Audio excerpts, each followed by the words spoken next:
स्वागत है आप सभी का अष्टावक्र गीता की इस अनुक्रमित श्रृंखला में। आज हम प्रकरण 1 के श्लोक 4 से 6 विस्तार से समझेंगे। इस श्लोक में अष्टावक्र आत्मा और शरीर के बीच अंतर स्पष्ट करते हैं तथा मुक्ति का अत्यंत सरल मार्ग बताते हैं। वे कहते हैं कि यदि तुम देह से अपनी पहचान अलग कर दो और अपने वास्तविक स्वरूप में विश्राम करते हुए स्थित हो जाओ, तो उसी क्षण तुम सुखी, शांत और बंधन मुक्त हो जाओगे। मनुष्य का सबसे बड़ा भ्रम यही है कि वह स्वयं को शरीर मानता है। जब हम कहते हैं मैं मोटा हूँ, मैं बूढ़ा हूँ, मैं बीमार हूँ, तो वास्तव में हम शरीर की स्थिति को अपनी पहचान मान लेते हैं। यही अज्ञान का मूल है।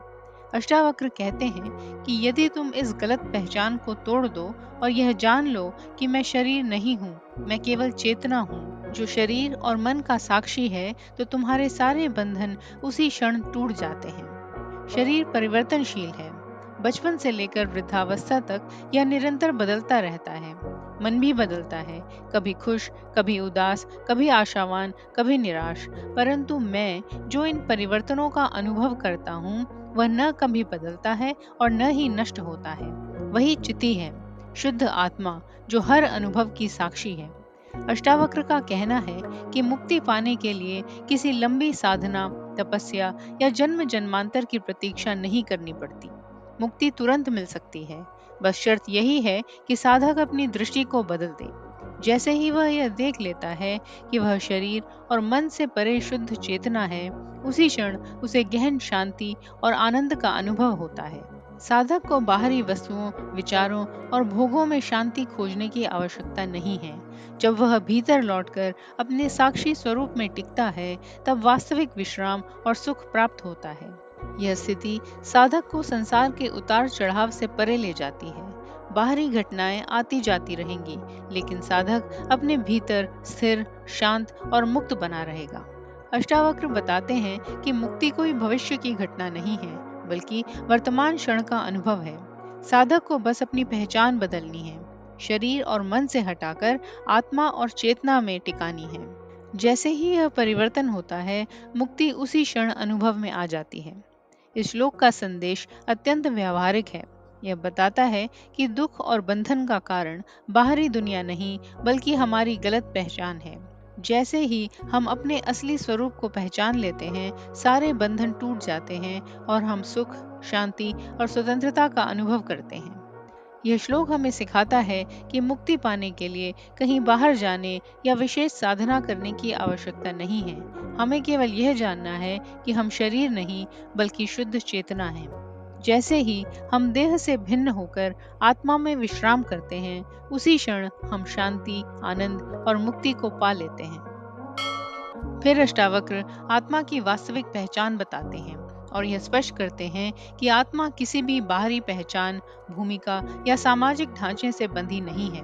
वे कहते हैं, तू न ब्राह्मण है, न क्षत्रिय, न वैश्य, न शूद्र। तू न ही आश्रम धर्मी है, यानी तू ब्रह्मचारी, गृहस्थ, वानप्रस्थ या सन्यासी भी नहीं है। न ही तू इंद्रियों से दिखाई देने वाला कोई रूप है। तू तो असंग, निराकार और समस्त विश्व का साक्षी है। इस सत्य को जानकर सुखी रहे। साधारणतः मनुष्य अपनी पहचान को जाति, वर्ण, धर्म, आश्रम, शरीर और सामाजिक भूमिकाओं से जोड़कर देखता है। कोई कहता है मैं ब्राह्मण हूँ, मैं क्षत्रिय हूँ, मैं व्यापारी हूँ, मैं सन्यासी हूँ, मैं गृहस्थ हूँ इत्यादि। ये पहचाने केवल शरीर और समाज की संरचना से संबंधित हैं। आत्मा का इन सबसे कोई संबंध नहीं है। अष्टावक्र हमें स्मरण दिलाते हैं कि यदि हम इन पहचानों को ही अपनी सच्चाई मानेंगे, तो कभी मुक्ति प्राप्त नहीं कर पाएंगे, क्योंकि ये सभी अस्थायी और बदलने वाली हैं। आत्मा को आंखों से देखा नहीं जा सकता। इंद्रियों का क्षेत्र केवल दृश्य जगत तक सीमित है, पर आत्मा दृश्य नहीं, बल्कि साक्षी है। जैसे आंखें सबको देखती हैं, लेकिन स्वयं को सीधे नहीं देख सकती, वैसे ही आत्मा सब अनुभव करती है, लेकिन वह स्वयं किसी अनुभव का विषय नहीं, बल्कि अनुभव की जड़ है। आत्मा असंग है, यानी किसी भी चीज से जुड़ी हुई नहीं है। जैसे आकाश में पक्षी उड़ते हैं, बादल आते जाते हैं, तूफान उठते हैं, पर आकाश उनसे प्रभावित नहीं होता। वैसे ही आत्मा भी शरीर, मन, भावनाओं और संसार के सभी अनुभवों की साक्षी है, पर उनसे बनती नहीं। आत्मा का कोई आकार नहीं है। यह किसी देह, रंग, रूप या सीमा में बंधी नहीं है। शरीर मरता है, रूप बदलता है, पर आत्मा अजर, अमर और निराकार है।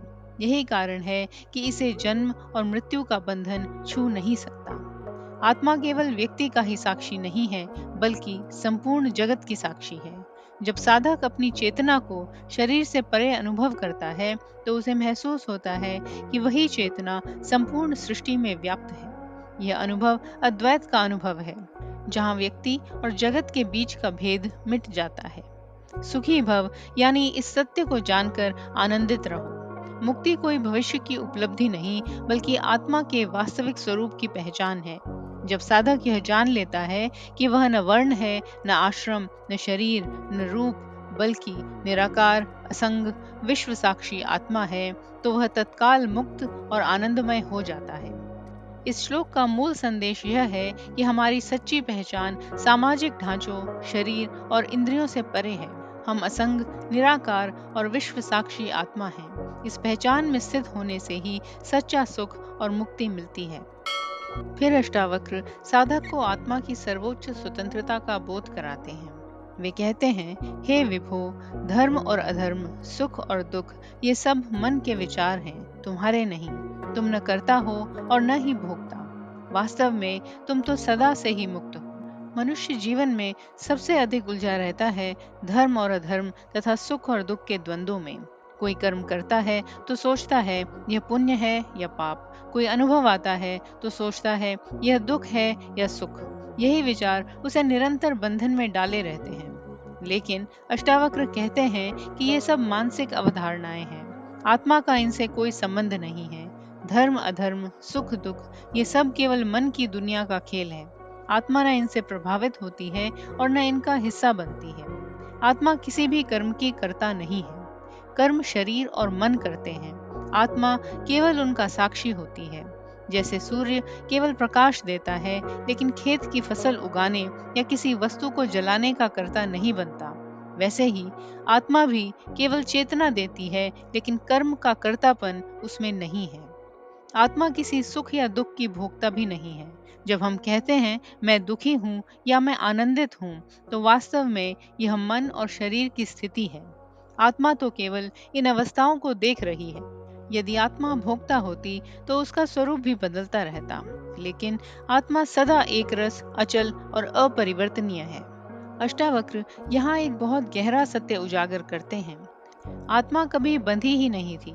बंधन केवल अज्ञान का परिणाम है। जैसे कोई व्यक्ति स्वप्न में कैद हो जाए और दुख भोगे, लेकिन जागने पर देखे कि वह कभी कैद में था ही नहीं। वैसे ही जब साधक जागता है तो उसे अनुभव होता है कि आत्मा तो हमेशा से ही मुक्त है। बंधन केवल मन का भ्रम था। इस श्लोक का सार यह है कि हमें आत्मा और मन में अंतर समझना होगा। मन ही धर्म अधर्म का निर्णय करता है। मन ही सुख दुख का अनुभव करता है और मन ही कर्ता भोक्ता होने का भाव उत्पन्न करता है। आत्मा इन सब से परे है। साधक जब अपने को मन से अलग पहचानता है, तभी उसकी मुक्ति का द्वार खुलता है। यह शिक्षा जीवन के हर क्षेत्र में लागू होती है। जब हम यह समझ जाते हैं कि आत्मा किसी भी कर्म या अनुभव की कर्ता भोक्ता नहीं है, तब हम स्वाभाविक रूप से द्वंद्वों से मुक्त हो जाते हैं। तब बाहरी परिस्थितियां चाहे जैसी भी हों, भीतर शांति बनी रहती है। इस श्लोक का संदेश है, आत्मा न धर्माधर्म से बंधी है, न सुख दुख से प्रभावित है, न करता है, न भोगता। आत्मा तो सदा से मुक्त है। साधक को केवल यह पहचानना है और इस पहचान के साथ ही उसके सारे बंधन मिट जाते हैं। आप देख रहे हैं सुनो और सुनते ही रहो। हमारा चैनल पुरातन ग्रंथों को सरल भाषा में आप तक पहुंचाने का एक प्रयास है।